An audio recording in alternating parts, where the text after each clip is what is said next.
How did it feel? It felt like, one, I feel too damn strong. That's for one, and two, I was excited, and I just was very smart throughout The matchup between Claressa Shields and Vanessa Joanisse was a mismatch from the start, with Shields showcasing her superior boxing skills and power.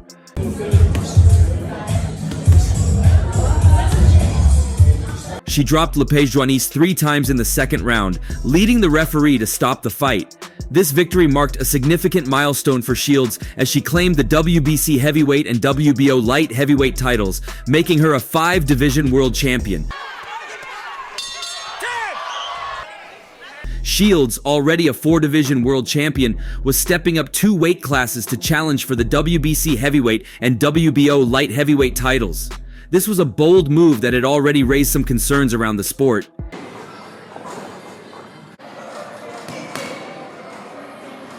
Many questioned whether the added weight would diminish her speed and power.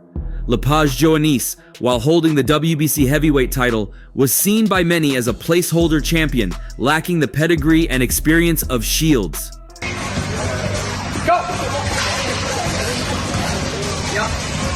The opening round was a clear demonstration of Shields' dominance. From the first bell, she established control of the center of the ring, using her superior footwork to circle Joanisse and land clean punches from various angles. Joanisse, overwhelmed by Shields' speed and precision, struggled to find her range and rhythm. I had my defense on lock, and I had my counters ready, but I seen first round when I hit her with one shot, I was like, dang, you gotta believe in your power. Shields' jab was particularly effective, consistently landing and disrupting Joannisse's offense. The round ended with Shields clearly in control, landing a higher volume of punches and showcasing superior boxing IQ. The second round was a brutal exhibition of Shields' power. Early in the round, Shields landed a devastating left hook that sent Joanisse crashing to the canvas. The Canadian managed to beat the count, but it was clear that she was in trouble. And you gotta crack her. So I let my hands go second round, and shit, it was over. Undeterred, Shields continued her assault, landing a combination that dropped Joanisse again. As Joanisse tried to recover, Shields unleashed another powerful shot, sending her down for a 3rd time. Referee David Fields had seen enough and waved off the fight, awarding the victory to Claressa Shields by TKO.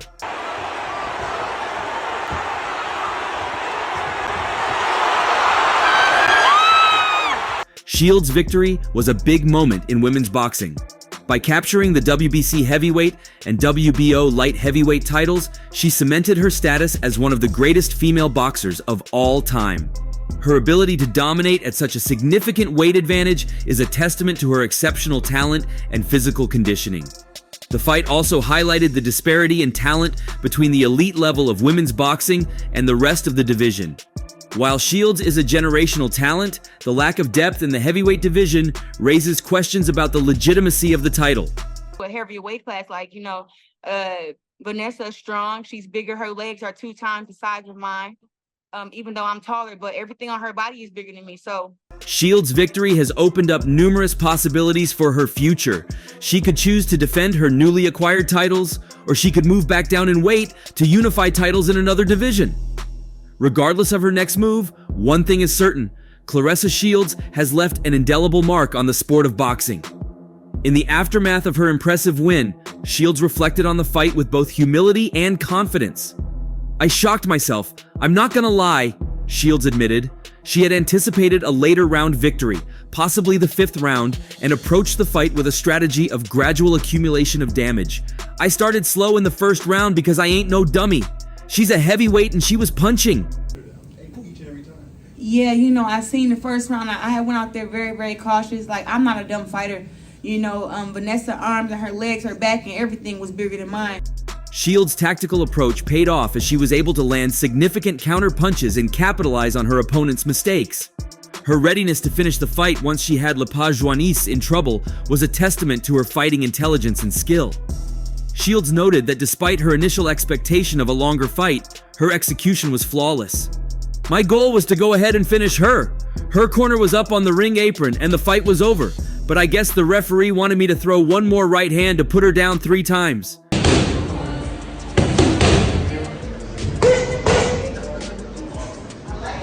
The knockout victory marked Shields' first stoppage win in 7 years, a milestone that she attributes to a dedicated focus on strength and conditioning rather than merely cutting weight.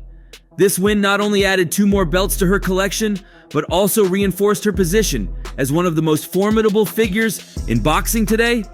Claressa Shields' achievement on Saturday is a significant milestone in her already illustrious career. As a double undisputed world champion, Shields has long been recognized as one of the finest female fighters globally. Her continued excellence, especially when considering the caliber of other top fighters like Katie Taylor, Amanda Serrano, and Vanessa Estrada, highlights her exceptional talent and dedication to the sport. Get your ticket. Y'all pray for Vanessa. Throughout her career, Shields has faced a unique challenge. Her skill level often surpasses that of her competitors in and around her weight class. This disparity has driven her to seek new challenges and opportunities. Her venture into MMA is a show of her quest for further achievements and experiences. Despite her success in MMA, boxing remains her primary focus and the arena where she has established her true greatness. Looking ahead, Shields faces decisions that could shape her career's trajectory. "They got so many champions up at heavyweight. A lot of girls are getting belts now," Shields observed. As a prominent figure in the sport, she acknowledges the interest from fighters in various weight classes to challenge her. "I'm the cash cow, so all the girls at 168 and above will want to fight with me anyway." I can go down to 47 or 40 and actually compete against those girls to show them that, look, it's not just a facade. I'm better than y'all too, you know? But I think with Shields is contemplating her next steps, considering whether to return to the middleweight division to defend her undisputed titles or to continue competing in the heavyweight division. "I'll talk to my team and see if we go back down to 160 and defend undisputedly, or do I move up to heavyweight and defend these belts?" This decision will not only impact her career, but also the future landscape of women's boxing. We can all agree that Claressa Shields made a big comeback with this fight, marking her first bout since she defended her undisputed middleweight title against Maricela Cornejo nearly 14 months prior. night, you know, so I never believed in what them talking about some pillow hands, but I guess they're not gonna, they can call me brick hands now. Obviously. During her time away from boxing, Shields maintained a dynamic presence in the sports world, including the stint in mixed martial arts. She recorded a 2-1 record in MMA, with her last fight occurring in February, showcasing her versatility and athletic skills across disciplines.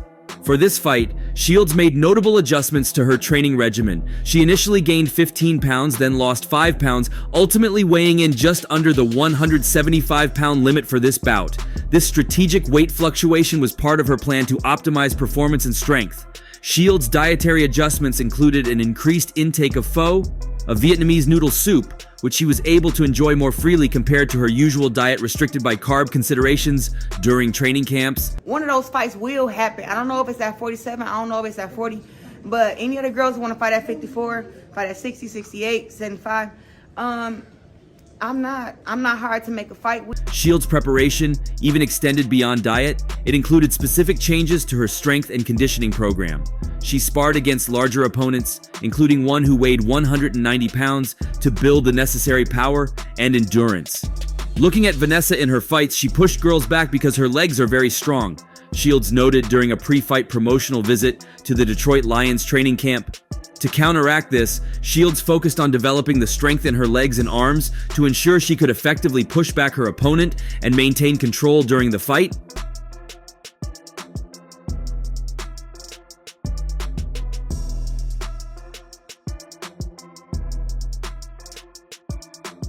The event was significant not only for Shields' victory, but also for its broader impact on the boxing community. Shields has been a prominent figure in women's boxing, and her fights have drawn considerable attention. This match was no different, with Little Caesars Arena being packed for the occasion.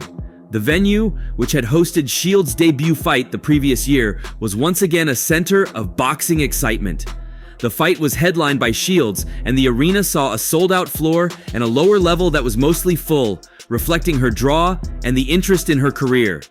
The event also saw notable figures in attendance, including the legendary boxer Thomas Hearns and Jackie Callan, the first female manager inducted into the International Boxing Hall of Fame.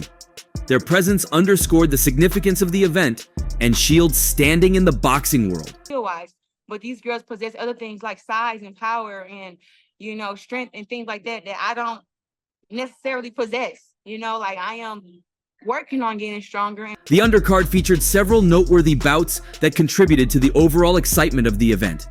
Mikel Rivera from the Dominican Republic secured a split decision victory over Hugo Alberto Roldan of Argentina. Rivera, ranked 30th at 140 pounds, demonstrated his skills and potential in this closely contested match. Julian Smith, a deaf boxer from the Chicago area, also made headlines with his performance. Smith achieved a split decision victory over Shojahan Ergashev of Uzbekistan. Smith's win was particularly significant as he aims to inspire others by demonstrating that hearing loss does not preclude success in the ring. "It inspires me to show the world that people can do it, given the right access," Smith said, through an American Sign Language interpreter.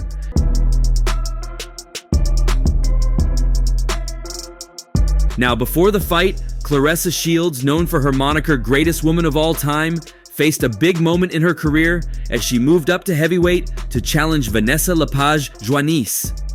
This fight was not just about adding another title to her illustrious career, but also about testing her limits and expanding her legacy in a new weight class. Shields had already achieved a remarkable feat of being a world champion in multiple divisions, and her move to heavyweight aimed to secure her status as a 4-time division champion. Before the fight, Shields expressed her thoughts on the possibility of staying in the heavyweight division. She was open to the idea of continuing in this weight class if it provided the opportunity to become an undisputed champion.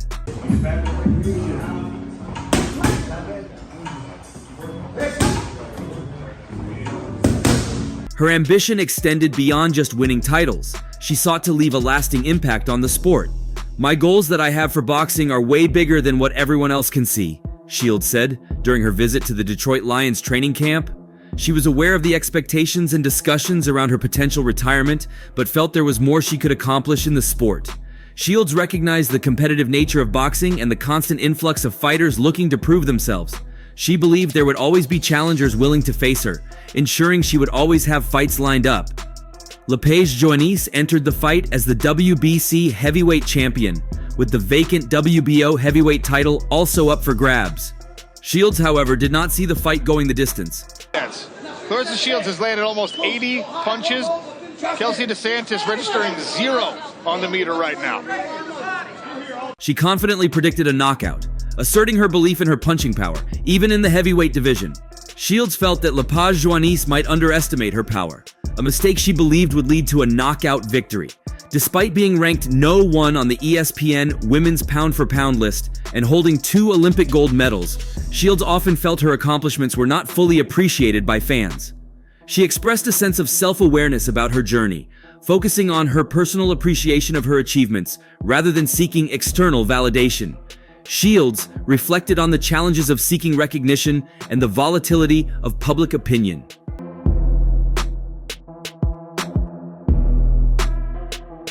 She had emphasized the importance of self-respect and internal validation, noting that relying too much on others' opinions could be detrimental. This introspective view showcased her maturity and understanding of the highs and lows that come with being a public figure in sports. During her visit to the Detroit Lions training camp, Shields engaged with players and staff, sharing boxing tips and posing for photos.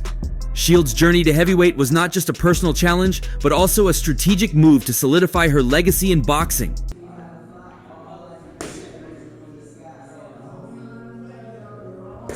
Her willingness to take on new challenges and her confidence in her abilities showcased her as a fighter who continuously seeks to push boundaries. The fight against Vanessa Joanisse was a significant chapter in Shields' career, reflecting her ambition and the broader narrative of her journey in the sport. In between all this, Shields had made headlines with her bold statements during the inaugural press conference for her fight against Vanessa Joanisse. Shields emphasized her commitment to advancing women's boxing, advocating for equality in pay, opportunities, and fight venues. This fight, where Shields challenged for Joanisse's WBC heavyweight championship, was not just a personal milestone but a statement about the broader issues in the sport. In an exclusive interview with DAZN News before the fight, Shields discussed what it would take for women's boxing to achieve the equality she envisions. She highlighted 3 critical components: fan support, strong personal branding, and effective promotion. Shields argued that these factors are essential for attracting large crowds and securing high-profile venues. She cited examples of herself, Amanda Serrano, and Katie Taylor as women who have successfully drawn significant audiences, thereby proving that female boxers can be major draws. Talking to guys sometimes, I'm like, dang, how come couldn't you make me smaller? Because I would love to get in the ring and rumble with some of the greats, Amanda Serrano and Katie Taylor. It's not because I don't like them, it's because, that's where all the competition is, and, they are number 2 and 3 under me. Shields referenced the historic fight between Katie Taylor and Amanda Serrano at Madison Square Garden, which sold out and drew over 19,000 fans. It's really about the fans, our brand, and it's about the promotion put behind us, Shields began explaining. I think if we have all those in order, if there's a woman who has a great brand, a woman who has great fans and filling up arenas, I think that all those things can come. I'm doing it, Amanda Serrano is doing it, Katie Taylor is doing it to where we can sell out venues and have the fans come. This event demonstrated the potential for women's boxing to fill large venues and generate substantial interest. Shields herself attracted around 12,000 spectators at Little Caesars Arena in Detroit for her previous fight against Maricela Cornejo.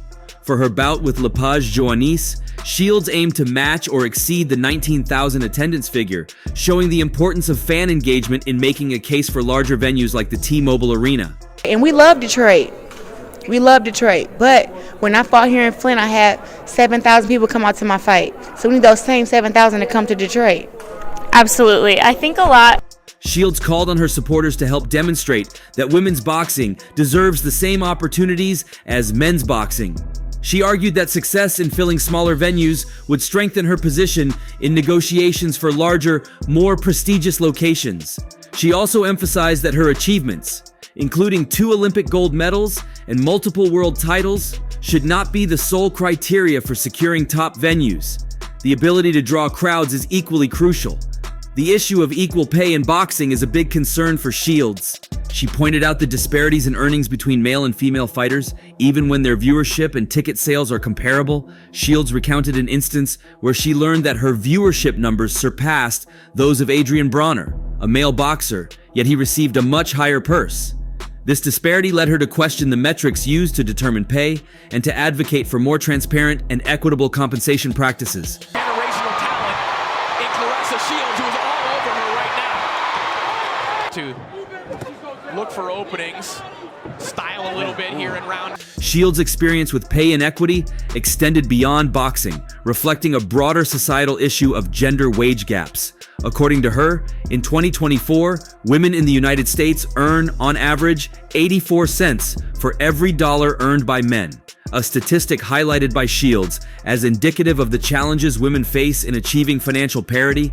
Despite these challenges, Shields remains determined to advocate for herself and her fellow female athletes. In addition to her boxing and MMA career, Shields signed a multi-year deal with the Professional Fighters League. This move was partly motivated by the desire to explore new opportunities and challenges, but also to highlight the disparities in pay between men and women in combat sports. By expanding her career into MMA, Shields aims to increase her visibility and influence, further advocating for equal pay and opportunities. Good left hand on the exit. You see the footwork. She adapted it for mixed martial arts. And here's a flurry. Referee looking closely. Kerry Hatley. DeSantis is in trouble here. To support the next generation of female boxers, Shields recently launched her own promotional company, T-Rex Promotions. Through this venture, she hopes to provide a platform for young fighters, ensuring they receive the recognition and opportunities they deserve. Shields believes that fostering a supportive environment for women in boxing is crucial for the sport's growth and for achieving the equality she champions. Shields has faced skepticism and resistance from networks and promoters who doubt the marketability of women's boxing. She shared an anecdote about being told that no female boxer had ever earned $1 million and that it was unlikely to happen. Shields' response to such skepticism is to continue proving her worth, building her brand, and showing that there is a substantial audience for women's boxing. Looking ahead, Shields remains focused on her goals and the broader mission of elevating women's boxing. She understands the importance of knowing one's value and persistently working to demonstrate that value to others. Shields' journey has been marked by challenges, but her determination and resilience have positioned her as a leading advocate for gender equality in sports.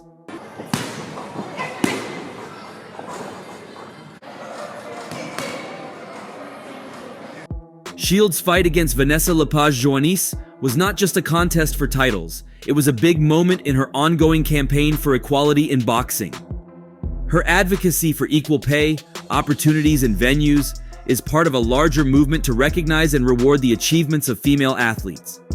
Shields continues to set an example for others, showing that with dedication and perseverance, it's possible to challenge the status quo and make meaningful progress toward equality in sports.